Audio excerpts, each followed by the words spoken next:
여러분 안녕하세요. 오늘이 일요일 날입니다.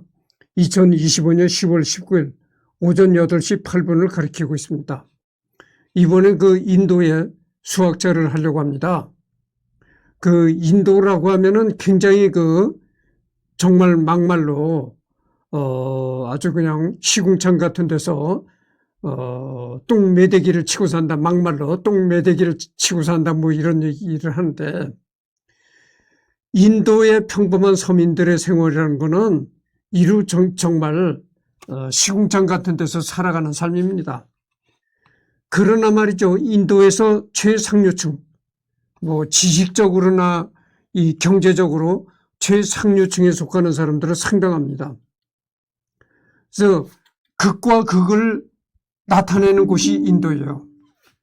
그래서 인도가 말이죠, 세계 IT 인재들이 상당히 인도에 많습니다. 그러고, 그것뿐이가요, 뭐, 얼마 전에 내가 또 어떤 뉴스를 보니까 인도에서 달에 보내는 위성을 띄웠다고 또 하는 뉴스를 내가 들었던 것 같아요. 그런 겁니다. 그래서 이 평범한 사람은 시궁창 같은 데서 이렇게 사는데, 세계적 IT 전문가가 인도에 있고, 인도에 많이 몰려 있고, 그리고 달에 위성까지 띄운다, 이런 얘기죠. 그러니까 완전히 두 얼굴의 인도입니다. 이 지식적으로나 경제적 최상류층을 볼 때는 인도가 대단한 국가인데, 우리 같이 이렇게 이승열이가 평범하잖아요. 너무나 평범하니까 이제 이렇게 노인이 되도록 이렇게 여자도 하나 없이 이렇게 살다가 이제 고독사 하는 거죠. 근데 여러분들 얘기가 나왔으니까 이제 인도의 수학자 얘기를 하다가 지금 얘기가 다른 곳으로 번지는데 한번 들어보시오. 이 얘기만 자꾸 하면 재미가 없어. 이 수학자 뭐 이런 얘기만 하면 재미가 없어. 이런 얘기를 이제 곁들여 재미가 난 겁니다. 여러분들 캄보디아에서 이 범죄 집단 지금 뉴스에 떠들썩하잖아요. 그런 범죄 집단이 캄보디아만 있을까요? 그렇지 않은 겁니다. 캄보디아만 있는 것이 아니고요. 이 가난한 동남아들 국가들 있잖아요. 필리핀. 여러분 필리핀 함부로 가지 마십시오. 우리나라 사람들이 필리핀 대부분 갔다가 총 맞아 죽습니다. 여러분들 총 맞아 죽는다고는 얘기를 하면 미국만 그런 줄 알죠? 그렇지 않아요. 그러니까 여러분들 우리나라 사람들이 필리핀 갔다가 이 개인 감정에 의해서 총에 맞아 죽은 사람들이 많아요. 그리고 우리나라에서 어떤 범죄를 저질러 가지고 가장 많이 도피하는 데가 필리핀입니다. 그래서 필리핀 정부하고 우리나라에서 도피한 범죄를 빨리 한국으로 보내라, 이렇게 범죄자를 요청하는데도 이루어지지 않는다는 거예요. 그게 잘 필리핀에서 먹히지 않는다는 겁니다. 그래서 우리나라에서 죄를 짓고 필리핀 가서 도망쳐서 사는 사람들, 우리 정부에서 계속 보내라고 하는데도 10년이고 20년이고 거기서 계속 붙어 사는 거야. 숨어서 그렇게 사는 겁니다. 그러면 캄보디아만 그런, 내가 동남아 얘기를 했잖아요.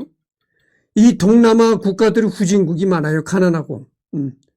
내가 꼽을 테니까 좀 들어보시오. 캄보디아, 필리핀, 그 다음에 뭐 인도네시아가 지금 KF21 뭐 건으로 해가지고 말썽을 많이 부리는 국가잖아요. 인도네시아도 가난합니다. 가난하고 후진국이고, 이렇게 가난하고 후진국에 범죄 집단이 많이 번성을 한 거죠. 그러니까 인도네시아, 필리핀, 캄보디아, 태국. 또 내가 우리 공장에 나하고 같이 일하는 사람이 이제 이 방글라데시 사람이 있어서 내가 방글라데시 얘기를 하기가 좀 이렇게 미안한데, 그래도 어쨌든 얘기를 해야 되겠으니까 얘기를 하는 겁니다. 방글라데시. 뭐 이런 가난한 이 동남아 국가들이 많다는 얘기죠. 그런 데가 다 범죄의 온상 국가입니다. 범죄가 활개치는 국가다 이거죠. 왜냐? 가난하다 보니까, 국가도 가난하다 보니까 우리나라는 뭐, 방산이네, 그 다음에 뭐, 반도체네, 삼성의 반도체, SK 반도체, 그 다음에 뭐, 방산 이런 걸 해가지고 수출해가지고 국가가 먹고 살잖아요. 그런 가난한 국가는 이런 뭐 공업도 발전이 안 됐고 그래가지고 수출도 제대로 못 하는 거야. 응? 국가가 충분히 먹고 살 만한 수출이 안 된다니까. 그렇다 해서 국민들도 전부 가난하게 살으니까 세금을 왕창 걷을 수도 없는 거고. 그러니까 국가가 재정이 빈약한 거야. 그러다 보니까 국가도 범죄자들과 결탁이 될 수밖에 없다고 하죠.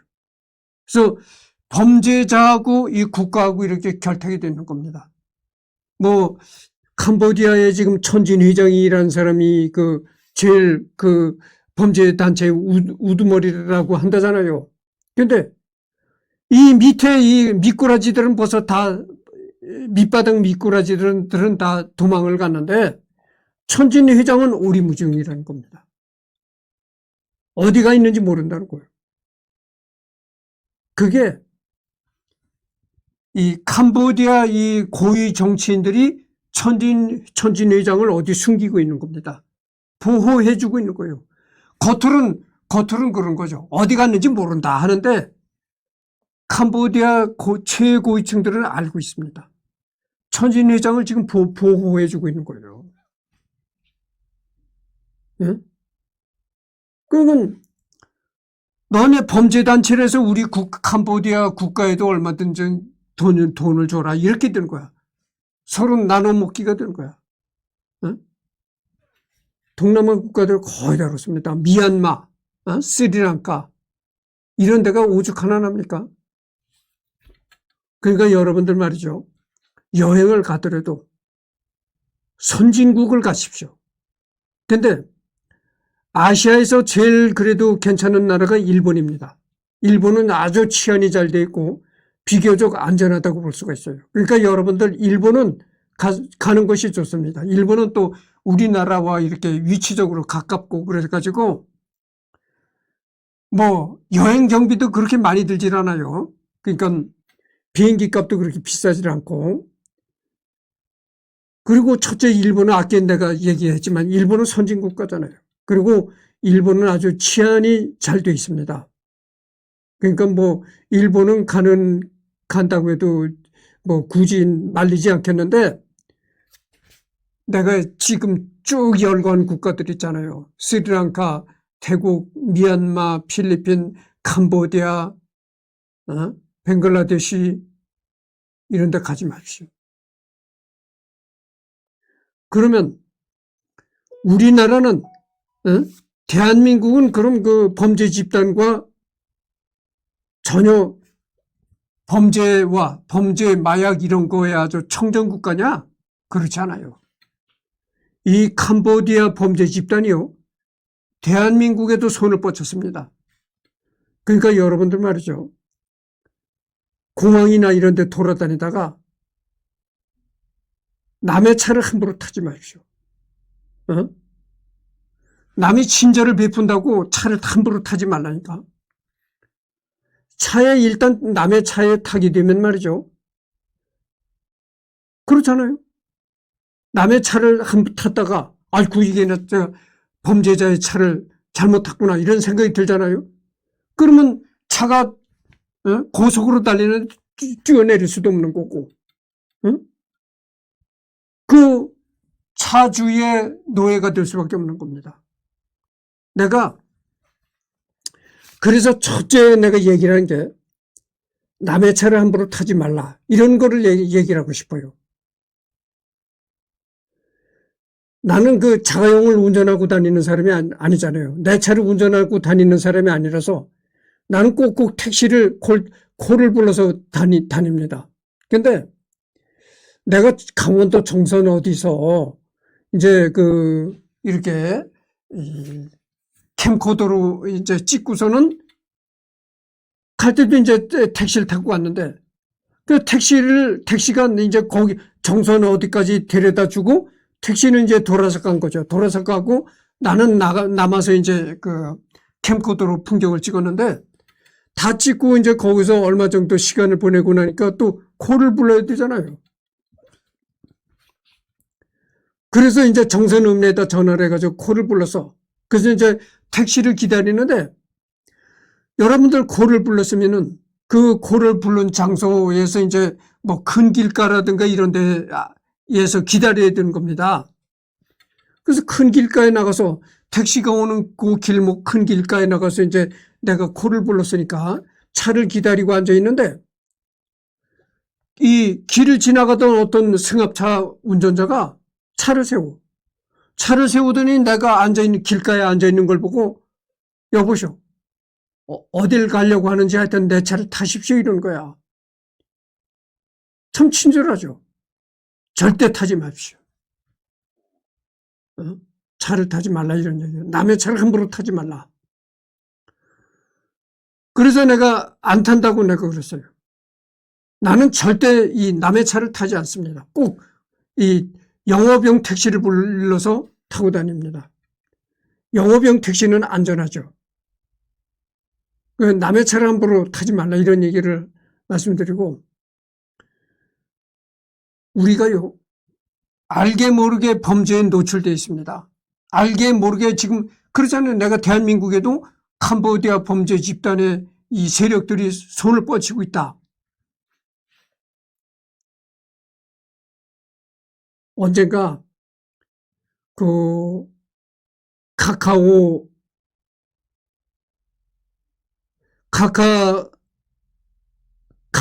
있잖아요. 카카오톡. 이 여러분들 스마트폰으로 이제 카카오톡도 하고 그러잖아요. 근데 올 봄초야. 굉장히 아주 초여름이, 아니죠. 초봄인데. 초봄이라서 뭐, 이렇게, 아직, 녹음도 이제 나무 이파리가 생겨나기도 전인 아주 초봄인데, 초봄이니까 어떻겠어요. 아직도 이제 겨울 두꺼운 점퍼를 입고 다닐 텐데, 카톡을 이렇게 열어보니까 카톡이 왔는데, 여자 사진이 온 거야. 근데 여자를 보니까 박씨라고 돼 있어, 성이. 근데 여자 이 모습을 보니까 사진이 왔더라고. 카카오톡으로. 사진이 왔는데 보니까 여자가 나이가 많이 들은 여자더라고. 아무리 못했어도 60대. 얼굴에 주름이 많더라고. 화장을 했는데도 주름이 보이더라 이거야. 그 화장을 곱게 하고 찍었는데도 주름이 보이더라 이거죠. 주름이 많이 보이고 나이가 많이 들어 보이더라고. 근데 나이가 많이 들어 보이는 여잔데 자기 사진을 보내면서 뭐라고 했냐면은 우리 친구예요. 이렇게 이 문자를 적어서 보낸 거야. 내가 거기에 답변을 했을까요? 답변을 안 한 겁니다. 그랬더니 이 여자가 한 며칠 지난 다음에 자기가 스스로 삭제를 했어. 그게 진짜 나하고 친구를 사귀고 싶고 남자를 사귀고 싶어서 그랬을까요? 로맨스 스캠이라고 있잖아요. 로맨스 사기. 이 캄보디아 이 범죄 집단이 대출 사기, 보이스 피싱, 로맨스 스캠 이런 걸 한다는 거죠. 그리고 사람을 납치해서 장기 적출.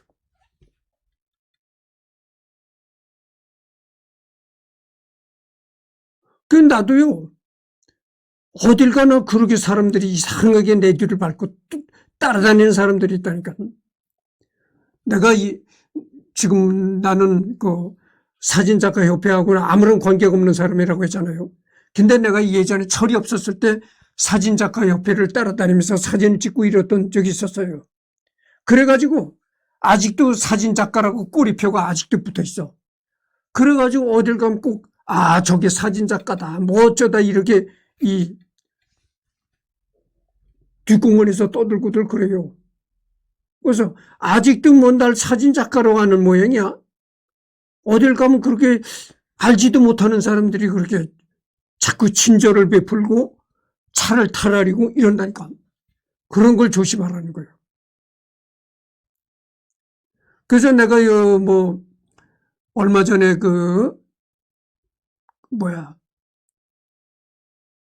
지금은 4K 시대라는 제목으로 내가 찍어서 영상을 올리잖아요. 동영상을 거기다 올리잖아요. 근데 얼마 전에 내가 어딜 간다고 했습니까? 저 전남 완도에 장보고 기념관을 간다고 했잖아요. 거길 가지 않습니다. 장소를 바꿨어요. 근데 사전에 내가 여러분들한테 어딜 간다고 사전에 예고를 안 합니다. 반드시 갔다 온 후에 얘기를 할 겁니다. 나도 난 모르는 사람들을 그렇게 자꾸 그런다니까. 이 스마트폰을 열어봐도요. 이 난 모르는 사람한테 어떤 문자 같은 게 상당히 많이 와요. 그런 걸 조심해라 이거죠. 그리고 여러분들 그 스마트폰 열어봤을 때 문자가 왔는데 무슨 인터넷 그 주소가 나오고 거기를 인터넷 주소를 접속해봐라. 절대 그런 걸 누르지 마십시오. 그리고 어디서 전화가 왔는데 전화를 받아보면 당신 통장이 범죄에 이용이 됐다. 그래서 당신은 어쩐다고 하면서 여기는 검찰청이다. 경찰이다. 다 거짓말입니다. 경찰, 검찰 이런 데서는 이 평범한 국민들한테 절대 그렇게 평범한 국민들 전화에다가 절대 문자를 보내지 않습니다. 그럼 나도 이렇게 어떤 날 전화가 와서 전화를 받아보니까 여기는 그 서울경찰청의 어느 형사입니다. 이렇게 자기를 소개하는 거야. 그래서 내가 그 말 끝에 뭐라고 한 줄 아십니까? 당신이 형사야? 당신이 서울경찰청의 강력계 형사야? 당신이 형사면 나는 그때 당시 대통령이 윤석열이었어. 당신이 형사면 나는 대통령 윤석열이야. 그랬더니 전화를 딱 끊더라고.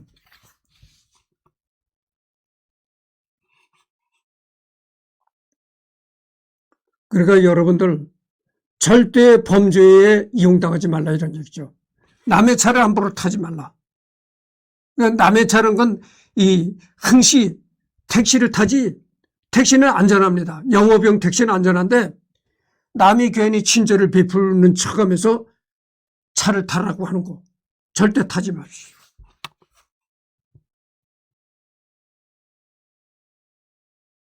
그런 거 로맨스 스캔 전혀 내가 알지 못하는 여자가 사진도 보내고 우리 친구 합시다 이런 거 카카오톡으로 보내고 절대 거기에 응하지 말라. 그러니까 내가 장가도 못 가고 이렇게 혼자 늙어지는 사람이니까 요놈한테 로맨스 스캠을 치면은 대본에 넘어가겠구나. 그렇게 먹잇감으로 생각해가지고 여자 사진하고 보내면서 우리 친구 해요 이렇게 보냈던 거야. 대뜸 거기에 응할 줄 알고. 근데 강간무소식이거든. 그러니까 제 스스로 이제 삭제시켜버린 거지.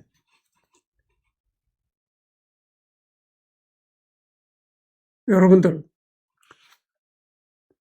돈과 여자를 돌같이 봐라 이런 얘기예요. 돈과 여자를 너무 밝히다 보면은 그 범죄에 빠질 우려성이 많아집니다. 아니 이승열이가 나이가 얼마죠? 내가 이렇게 나이가 어려 보이고 빨간 전발을 입고 이렇게 녹화해도 지금 내 나이가 얼마인가요? 내가 얼마 전에 김포의 애기봉 평화공원을 갔다 왔잖아요. 애기봉 평화공원이 굉장히 전방 지역입니다. 그 애기봉 정상에 가면은 애기봉 정상에 가가지고 이렇게 쌍안경으로 이렇게 보잖아요. 북한이 아주 또렷이 보입니다. 그래서 내가 그 정상에 가서 쌍안경으로 이렇게 북한을 봤거든. 북한의 이 집들이 아주 그냥 내 눈앞에 있는 것처럼 그렇게 잘 보여요. 그래서 내가 이 쌍안경으로 북한 마을도 바라봤었는데 하여튼 그렇게 전방이라니까. 그렇게 북한과 가까이 있는 곳이다 보니까 이 주민등록을 검사합니다. 이 주민등록을 반드시 이 신분증을 검사합니다. 그래가지고 입장을 시키는데 입장료가 또 있어요. 근데 내가 입장료를 많이 감액을 받았습니다. 그게 뭐냐면은 경로우대라고 해가지고 경로우대를 받는 사람이라니까 내가 65세 이상은 입장료를 감해 주는 겁니다. 응?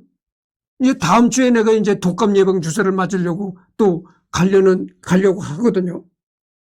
다음 주에는 지금은 요번 주 일요일 날은 이제 75세의 그런 사람만 무료로 접종이 되고 다음 주 일요일 날은요 65세 이상 고령자가 접종이 된다. 무료 접종. 무료로 독감 예방 주사도 맞는 그런 나이예요, 내가. 어? 경로 우대를 받는 사람입니다, 내가. 노인이라는 얘기예요, 노인. 어? 그럼 어떻게 되겠어요? 고독사 하는 거예요, 고독사. 내가 지금 있는 곳이 여기가 원룸이거든요. 그럼 뭐 남의 집에서 죽느냐? 여기서 내가 만약에 남의 집 원룸에서 죽으면은 어떻게 됩니까? 시신이 부패가 되죠. 아니, 죽자마자 다른 사람이 알아챌 수가 없는 거잖아요. 그러니까 다른 사람은 전혀 못 알아채는 겁니다. 그러면 여기서 이제 부패가 되면 냄새가 진동할 거 아니에요. 그러니까 냄새가 알려주는 거야. 그러면 여기서 남의 집에서 죽어야 한다는 결론이 나오는데 내가 언젠가도 내가 얘기를 했지만 내가 갑자기 여기서 심장마비 같은 게 생겨가지고 갑자기 급사를 한다면 어쩔 도리가 없어. 그렇지만 심장마비가 아니고 어떤 암이라든지 이런 거 그러니까 시간적으로 충분히 여유가 있는 그런 질병에 걸리면은 여기서 죽지 않습니다. 반드시 다른 장소에 가서 죽지 여기서 죽지 않습니다. 그런데 그렇게 어디 가나 노인 취급을 받고 경로우대를 받는 사람인데 그러니까 혼자 들고 죽는 거야. 근데 로맨스 우리 친구예요? 아니 보니까 이 사진을 보니까 글쎄 화장을 했는데도 주름이 많더라니까. 그게 사기다 이거죠. 로맨스 스캠이야. 로맨스 스캠. 그러니까 여러분들 각별히 조심하십시오. 돈과 여자에 조심하라 이런 얘기. 예로부터 돈과 여자를 밝히는 사람 치고 잘 되는 사람 없어요. 근데 밝힌다고 해서 무조건 멀리해라 이런 얘기는 아니고 여러분들 돈을 멀리할 수는 없잖아요. 그리고 돈을 멀리하는 것도 좋은 방법이 아닙니다. 돈을 벌기 위해서 정당하게 노력하는 건 좋다 이거예요. 그러나 괜히 없는 거 괜히 사기를 치려고 달래붙고 이러지 말라 이런 얘기예요. 사기라도 쳐가지고 어떻게 돈을 많이 벌어봐야지. 캄보디아에 가서 월 1,000만 원, 2,000만 원. 평범한 사람이 1,000만 원 벌 수 있나요? 벌 수 없어요. 1,000만 원을 번다는 것은 한 달에 1,000만 원 이상을 번다는 것은 어떤 사람들이냐면은 우리나라에서 최고급을 달리는 변호사, 의사라고 해도 시시한병원 의사가 아니고 삼성 서울병원, 아산병원, 서울대병원, 연세대 세브란스 이런 데 있는 최고급의 의사래야 2,000만 원, 3,000만 원을 받아요. 그리고 삼성전자의 전무라든가 부사장 이 정도 되면요. 한 달에 1년에 한 100억, 연봉을 100억을 받는다래요. 100억 단위를 받는다래요. 그러니까 뭐 한 달 어떻게 되나요? 한 달에 적어도 10억 정도의 분고를 받는 거야. 삼성전자나 이런데. 그런 사람들이나 그렇게 고액을 받는 것이지. 평범한 사람이 무슨 1,000만 원, 2,000만 원 몇 억이야. 당치도 않은 소리지. 근데 전부 다 1,000만 원, 2,000만 원을 준다니까 거기에 혹해가지고 다 캄보디아로 가니까 적골이 돼버린 거야. 생각해보세요. 평범한 사람을 누가 1,000만 원, 2,000만 원을 줍니까? 말도 안 되는 소리죠. 네. 여러분들 수원에 이제는 뭐 대전 어느 병원장으로 옮겨갔다고 하는데 수원 아주대병원에서 수원 아주대병원 의상센터에서 있었던 이국정 교수 뭐 아덴만의 영웅이라고는 선장도 살려내고 그렇잖아요. 그 이국정 교수가 한 달에 1억인지 그렇게 받았다고 하더라고요. 그런 사람이나 그렇게 돈을 받는 것이지. 그러게 절대 돈을 줄 수도 없고 그런 거예요. 그런 걸 기대하지도 말라 이런 얘기예요. 그런 걸 기대하게 되면 평범한 사람들이 평범한 아무것도 아닌 사람이 그런 수입을 기대하면은 범죄에 발을 들여놓게 된다. 이런 얘기를 내가 하고 싶은 겁니다.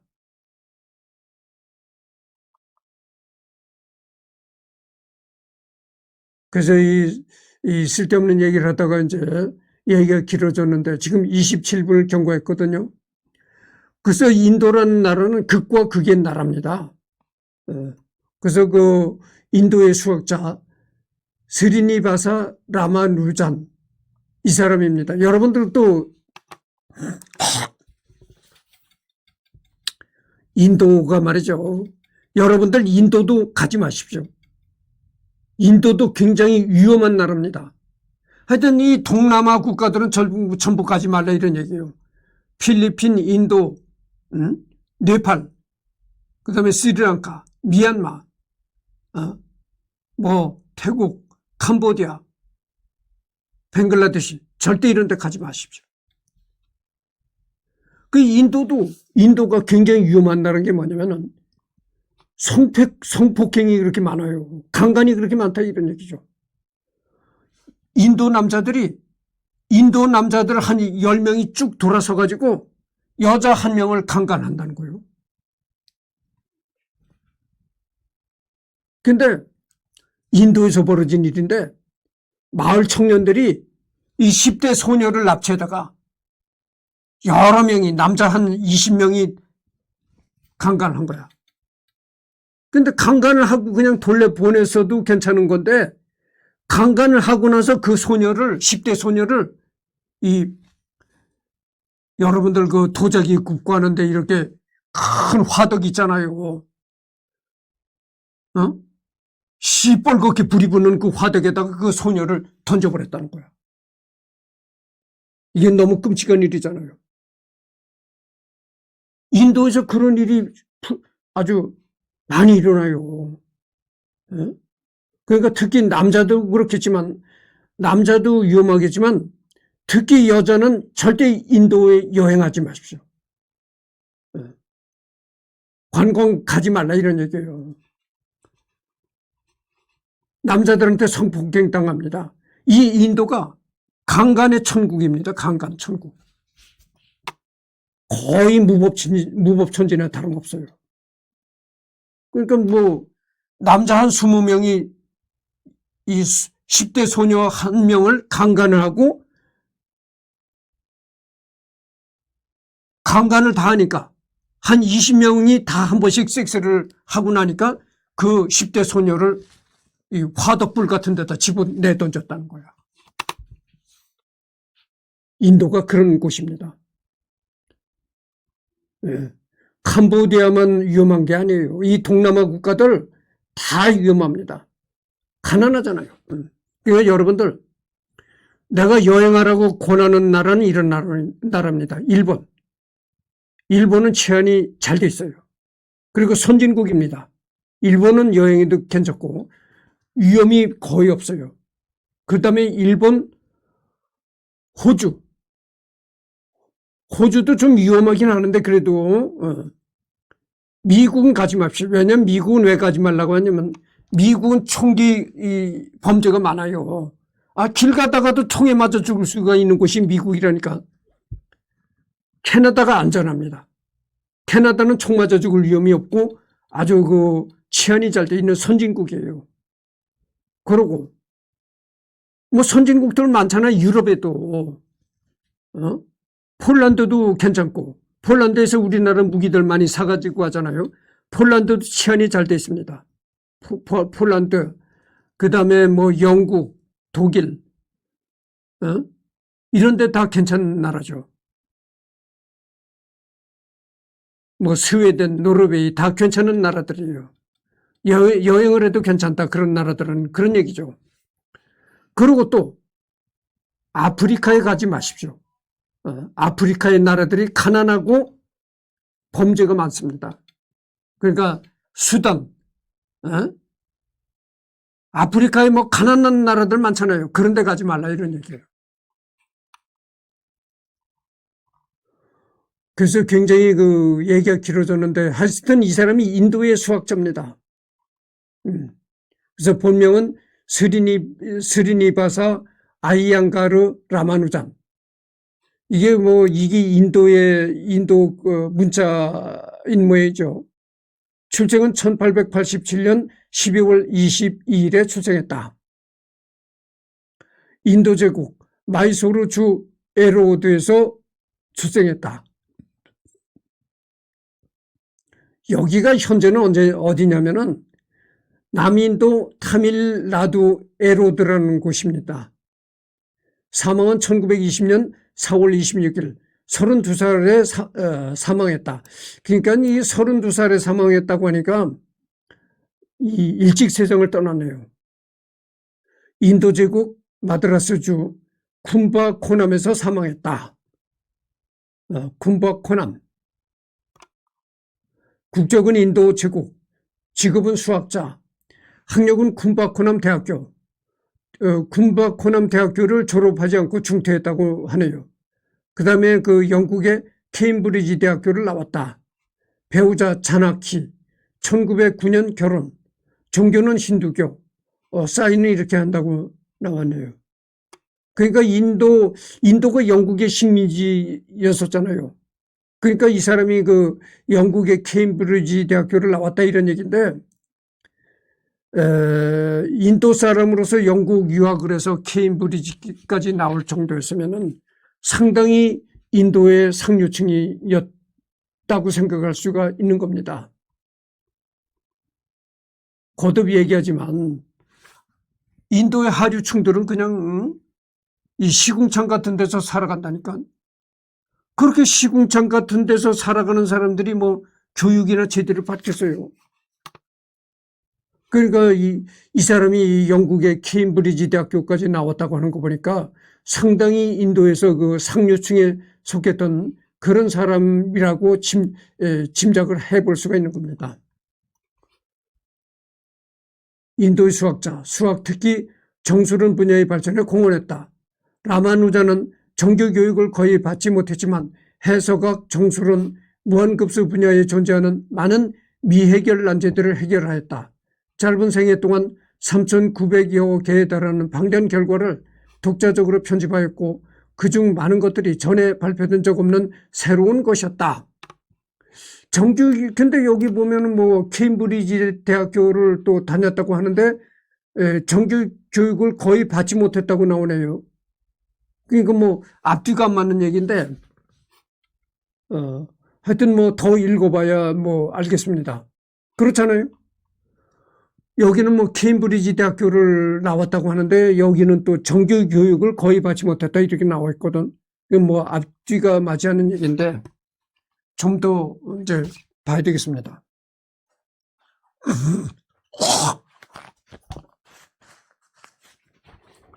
라마누자는 생애 동안 전문 수학자들에게 자신이 연구 자료를 홍보하고 관심받기 위해 힘썼지만 그의 정리들은 너무 새롭고 낯설고 비정상적인 방식이었기 때문에 그의 재능을 알아보고 케임브리지 대학교로 초청한 영국의 수학자 G.H. 하디를 만나기 전까지 오랫동안 경시되었다. 그러니까 이제 알겠네요. 이 사람이 이제 케임브리지 대학교를 나왔다는 것이 아니고, 이 사람이 이제 수학적인 그런 연구가 상당했었는데, 이 사람이 연구한 수학을 보고, 어느 그 영국의 수학자가 감탄을 해서 케임브리지 대학교로 초청을 했다 그거네요. 그러니까 뭐 정식으로 케임브리지 대학교에서 공부를 한 것이 아니고 초청받아가 섰다 이런 얘기입니다. 그가 필기에 사용했던 공책들은 100여 년에 걸쳐 전 세계 수학자들의 연구 자료로 현재도 사용되고 있으며 파격적이고 혁명적인 그의 업적들은 완전히 새로운 연구 분야들을 창시했다. 심지어 1976년에 발굴된 미발표 공책에서는 집필 후 수십여 년이 지났지만 그와 유사한 연구가 발표되지 않았을 정도로 독창적이었다. 그러니까 뭐 제대로 공부를 못했다는 사람이 이렇게 수학적인 그런 상당한 연구를 했으니까 굉장히 뭐 천재적인 사람이었다 이렇게밖에는 볼 수가 없는 겁니다. 지금 36분을 경과했습니다. 인도 제국 타밀나두 주에서 태어난 그는 상류 브라만 계급이긴 했지만 경제적으로는 가난한 집안 사정 탓에 학교를 다니지 못했으나 집안 구석 어딘가서 찾아낸 수학 공식집을 읽으며 수학에 흥미를 갖게 된다. 독학으로 수학을 공부한 그는 여러 상을 받고 전액 장학금으로 대학에 입학하는 등 재능을 나타냈지만 수학 이외의 모든 과목에서 낙제하는 바람에 중퇴하였다. 이후 생계를 책임져야 했던 탓에 회계사 일을 하게 된다.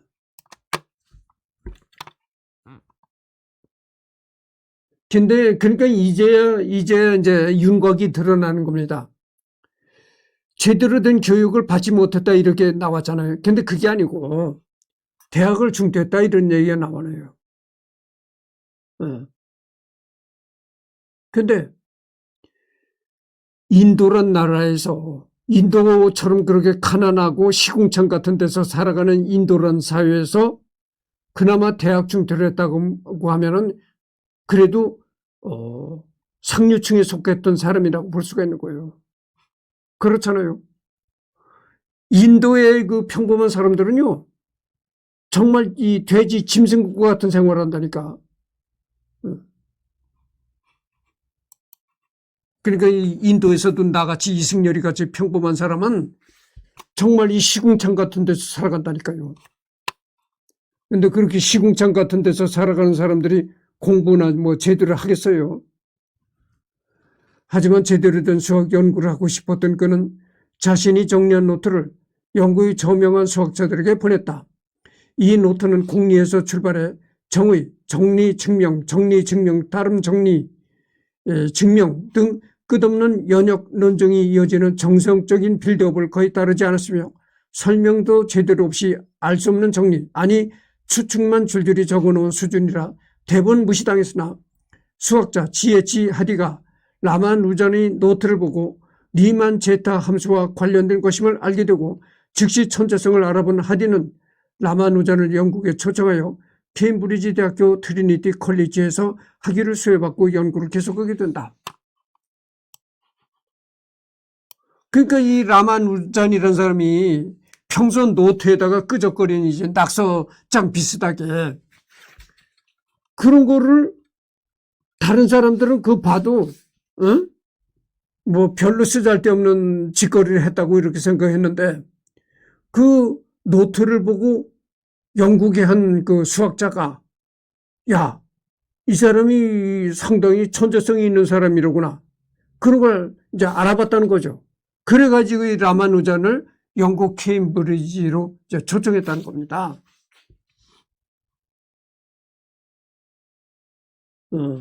그 자기가 이 필기를 했던 그 노트를 영국의 저명한 수학자한테 보냈다는 겁니다.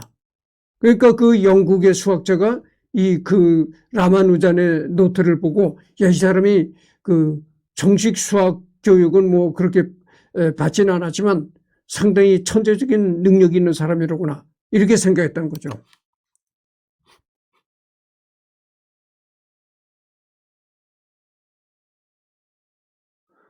근데 여기에 보면 공리, 뭐 정의, 정리, 증명, 뭐 이런 단어들이 나옵니다. 공리. 그래서 여러분들 지금 40분을 경과했습니다. 이제 이 공리, 정의, 이 증명, 뭐 이런 것들이 다 수학에서 나오는 용어입니다. 수학에서 이런 용어들이 많이 나옵니다. 그래서 40분을 경과했으니까 이것으로 끝내고, 다음 시간서부터는 여기부터 하도록 하겠습니다.